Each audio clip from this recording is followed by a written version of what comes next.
Shiva Shiva Shiva Shiva Shiva Shiva Shiva Shiva Shiva Shiva Shiva. Dharmashastra ஜோதிட வித்யாலயா நிறுவனர் உயர் திரு doctor என் மணிகண்டராஜ் ஐயா அவர்கள் நம்முடைய சங்கத்திற்கு வருகை புரிந்துள்ளார்கள்.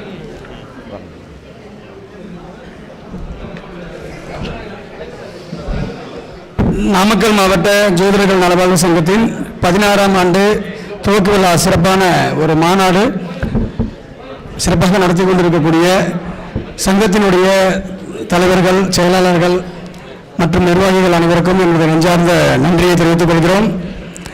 இந்த நிகழ்ச்சிக்கு காலை முதல் சிறப்பு பொறுப்பேற்று தலைமை தாங்கி நடத்தி வரக்கூடிய ஜோதிட பெரியவர்கள் பொன்னியாசன் ஐயா, தங்கபாண்டியன் ஐயா, என்னுடைய குருநாதர் மருதமலை ஐயா மற்றும் இன்னும் பேச வருகை தந்துள்ள சக ஜோதிட நண்பர்கள் அனைவருக்கும் என்னுடைய நெஞ்சார்ந்த நன்றிகள். ஒரு 2 minutes 2 பாயிண்ட் கொஞ்சம் அமைதி காட்டலாம். எல்லோருக்கும் எல்லாம் கிடைக்கட்டும். நவகிரகங்களையும் பஞ்சபூதங்களையும் தொழுது நம்ம எல்லாம் ஜோதிடர்கள் அப்படின்றது மிகப்பெரிய ஒரு பாக்கியமாக கருதக்கூடிய நாம். ஸோ இந்த அற்புதமான ஒரு தருணத்தில் எங்களுடைய மாவட்டத்தில் இந்த நிகழ்வுகள் நடக்குது அப்படின்னாவே அது மிகப்பெரிய ஒரு பாக்கியம்தான். ஒரு கேள்விகள் கேட்டு ஆரம்பிக்கலாமா? லக்னம் என்பது கேந்திரமா கோணமா? லக்னம் என்பது கோணம், அப்ப கேந்திரம் இல்லை, கேந்திரம். ரெண்டுமே சொல்லுவாங்க. எத்தனை பேர்? லக்னம் என்பது ரெண்டுமே சொல்றவங்களும் சில பேர் இருக்கீங்க. ஆணித்தரமா கேந்திரம் அப்படின்றவங்களும் இருக்காரு ஐயா.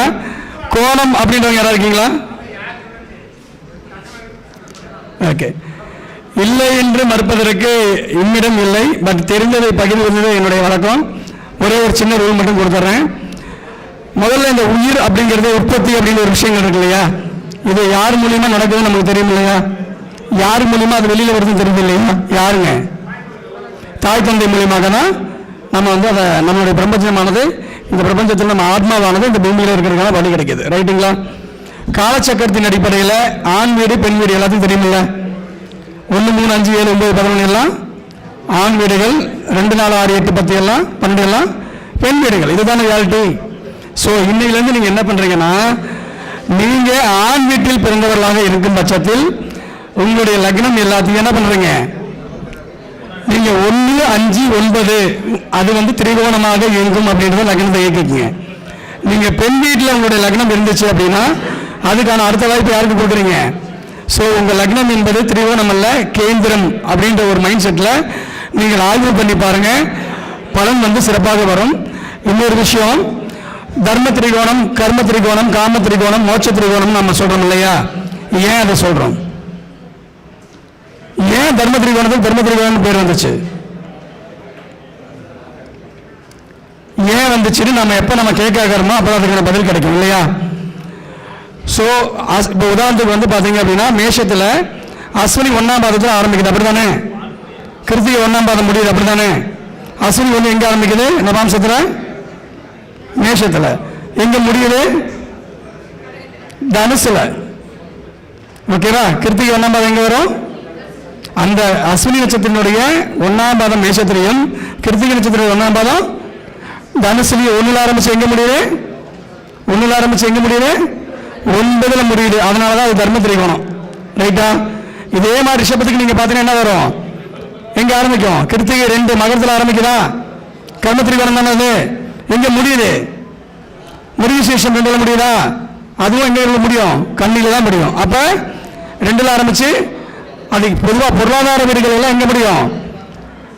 மகரத்தில் ஆரம்பிச்சு கண்ணில முடியும். இது லாஜிக் புரிஞ்சுக்கோங்க. ஸோ இப்படி தான் என்ன பண்ணுறாங்க, தர்ம கர்ம காம மோட்சன்ற வீடுகள் முதல்ல பிரிக்கப்பட்டது. ரைட்டுங்களா? இதை நம்ம தெளிவாக தெரிஞ்சுக்கிட்டோம், அதுக்கு பலன் சொல்லும்.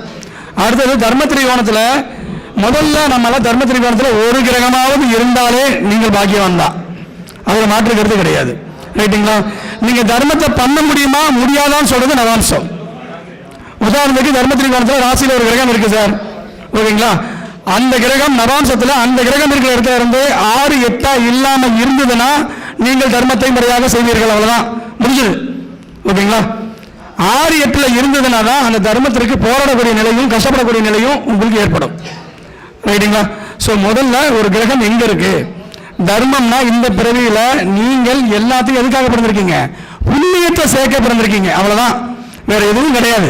அதுல நீங்க லாபத்தை நீங்க எதிர்பார்க்க கூடாது, எனக்கு அசப்பு வரும் அப்படிலாம் நினைக்க கூடாது.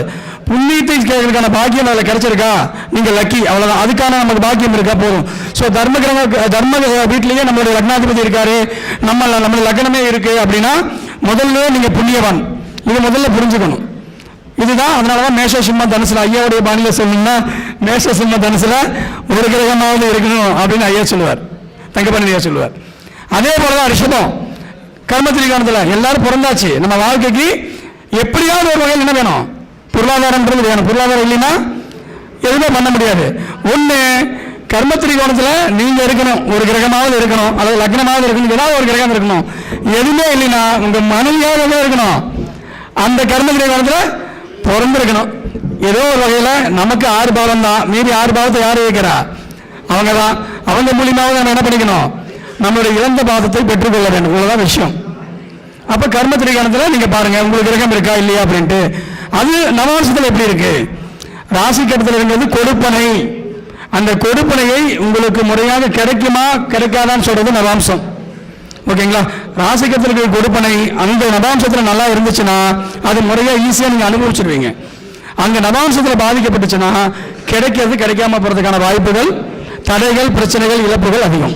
இதுதான் ராசிக்கும் நவாம்சத்துக்கும். மற்ற கிரக வர்க்க சக்கரத்தில் எத்தனை சார்ட் இருக்குல்ல? ஏன் ராசி நவாம்சத்தை மட்டும் முன்னாடி வச்சாங்க? நீர்கோழி சாட்டில் வைக்கலாம் இல்ல? மற்ற சாட் எல்லாம் தனித்தனி பாவங்களை பற்றி சொல்லக்கூடியது. ராசி நவாம்சம் மட்டும்தான் நம்மளை பற்றியே சொல்லக்கூடியது. ஓகேங்களா? நம்மளுடைய வாழ்க்கையை பற்றி சொல்லக்கூடியது. ஒரு கணவன் மனைவி போலதான் ராசி நவாம்சம். ஸோ இந்த இணைந்து தான் உங்களுடைய வாழ்க்கை இருக்கு. அதை நம்ம என்னைக்கு தீர்மானிக்கிறோமோ அதுதான். ஸோ உங்களுடைய லக்ன புள்ளி ராசியிலிருந்து எண்ணி வர நவாம்சத்தில் எங்க இருக்குன்னு பாருங்க.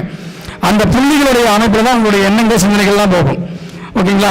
யாருக்கெல்லாம் 1, 5, 9, 10 இந்த மாதிரி நல்லா 1, 4, 5, 9, 10 இதெல்லாம் இருந்துச்சு அப்படின்னா உங்களுடைய குவாலிட்டி எல்லாமே ரொம்ப ஹை லெவலில் தான் இருக்கும். ஸோ நீங்கள் பிராட் மைண்டாக தான் இருப்பீங்க. இந்த 6, 8, 12 இருக்கிறவங்களுக்கு மட்டும்தான் கொஞ்சம் அது இடத்துக்கு தகுந்த மாதிரி அவங்க செய்யக்கூடிய குணத்துக்கு தொழிலை பொறுத்தவரை அவங்களுடைய எண்ணங்கள் மாறும். ஸோ இந்த மாதிரி நிறைய விஷயங்கள் எல்லாம் இருக்கு. அதே மாதிரி வாழ்க்கையில் நமக்கு மாற்ற முடியாத ஒரே ஒரு விஷயம் தான், பிறந்த நேரத்தை மாற்ற முடியாது, பிறந்த லக்னத்தை மாற்ற முடியாது. இவதான் மனைவின்னு சொல்லி ஆல்ரெடி விதிக்கப்பட்டுருச்சு, அதையும் மாற்ற முடியாது. ஒரே ஒரு விஷயத்தை மாற்றிக்க முடியும் அப்படின்னா உங்களுடைய பெயர் மட்டும்தான். ஓகேங்களா? ஸோ உங்களுடைய பெயர் நம்மளுடைய தெரிஞ்சோ தெரியாமலோ நல்ல பேர் வச்சிருக்கலாம், நமக்கு லக்னத்துக்கு ஆகாத பேர் வச்சிருக்கலாம், அப்படித்தானே? அந்த பேரை உங்க ஜாதகத்துக்கு பிறகு எப்படியெல்லாம் ஜாதகத்தை இயக்க முடியும்னு பார்த்துட்டு உங்க ஜாதகத்தை இயக்கக்கூடிய வைப்ரேஷன்ல 1, 5, 9, 4, 10 இந்த வைப்ரேஷன்ல மெயினா 1, 5, 9ல உங்களோட பெயர் இயங்குற மாதிரியான சூழ்நிலையை நீங்க உருவாக்கிக்கிட்டீங்கன்னா பிரபஞ்சத்தில் அமைப்புல கண்டிப்பாக வெற்றி பெறுவதற்கான வாய்ப்புகள் உண்டு. ஸோ நிறைய பேர் பேசணும் அப்படின்றதுனால ஸோ நம்மளுடைய நிர்வாகிகளுக்கு ஒரு சிறு மரியாதை மட்டும் செய்து கொண்டு உங்களிடம் நிறைவேறுகிறேன். வாழ்த்துக்கள், எல்லோருக்கும் எல்லாம் கிடைக்கட்டும். நன்றி.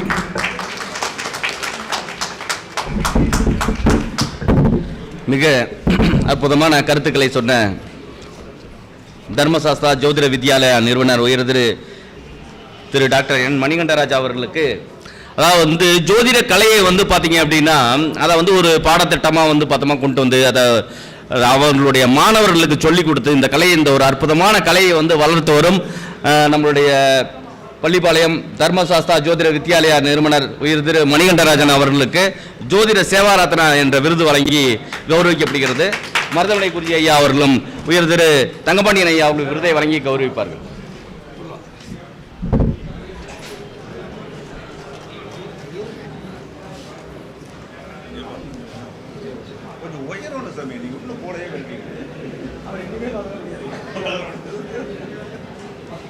அந்த பணத்தை சுலபமாக போத்தி விடலாம்.